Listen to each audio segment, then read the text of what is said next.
Hello everybody, Joe Thomas here at Selhurst Park, just finishing up, spoken to David Moyes. Listen, I didn't ask Oliver Glasner or anything today, didn't quite need to, I was too busy.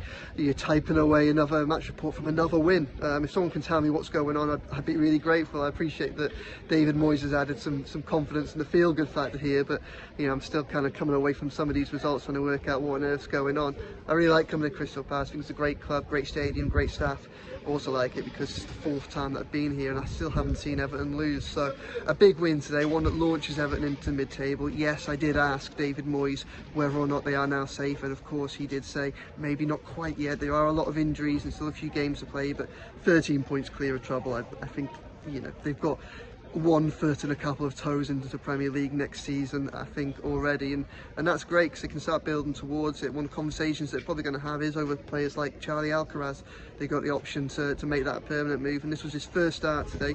Played a little bit deeper than he's perhaps used to in a proper three-man midfield, and he was excellent. Look, he got the goal, he got the match win. It was brilliant that he got to have that moment, but he didn't need that moment for this to be a breakthrough performance, I don't think. We saw that he had all that fight in midweek. We saw the way he fought with his players, and those photos of him tussling with the police. Well, today we saw his class because he really was selfless. A flair player that was selfless. He did so much running, so much tackling, but what he also did was he offered David Moyes, he offered this Everton side a real weapon in transition, a flick of the hips, and he could set defence into attack.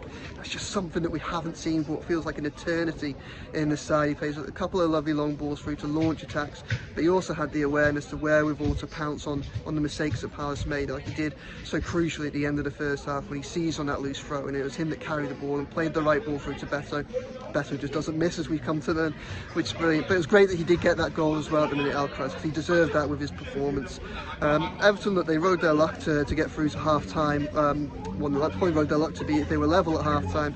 Palace hit the underside of the bar through Ismail Sarr. Pickford made a good save from Mateta, and they got the benefit of the doubt with the goal that was disallowed. Inconclusive as to whether it went out, so they went with the on-field decision. Moyes obviously disappointed they conceded so early after the second half, into the second half, but a great result and determination to pull through, and of course not just get a draw, but get that win. Fantastic.